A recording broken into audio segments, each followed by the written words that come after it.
Mag-alas 4 na madaling araw ng September 5 nang pumasok sa isang subdivision sa Parañaque City ang TNVS driver na ito para sunduin ang nag-book na babaeng Vietnamese. Makikita ang pagsakay ng dayuhang pasahero sa TNVS. Pero ayon sa Southern Police District, bago pa man naihatid sa kanyang destinasyon ng Vietnamese, na hold up na ito.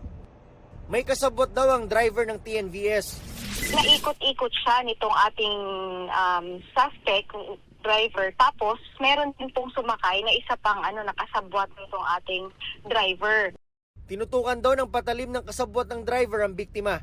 Nakuha sa dayuhan ng cellphone at cash na nasa 35,000 pesos. Pero hindi pa raw dito nakontento ang suspect.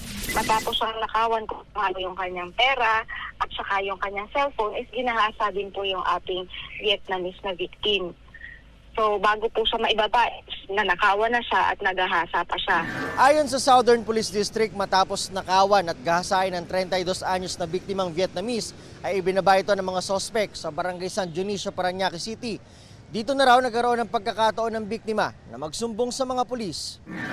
Nadakip ang driver ng TNVS sa Cabuyao, Laguna noong September 7 matapos magkasa ng follow-up operation. Nag-backtrack itong ating mga pulis.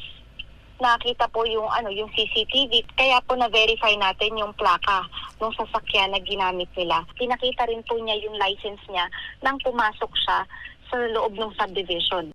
Na-recover ang sasakyang ginamit ng mga sospek. Nabawi rin ang cellphone ng biktima.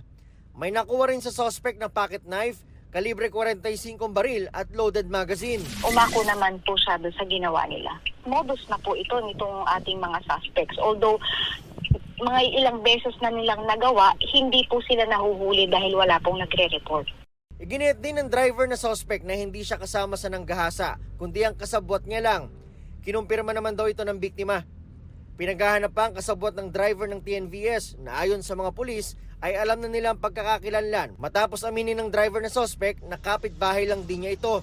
Para sa GMA Integrated News, Nico Wahe, ang inyong saksi. Mga kapuso, sama-sama tayong maging saksi.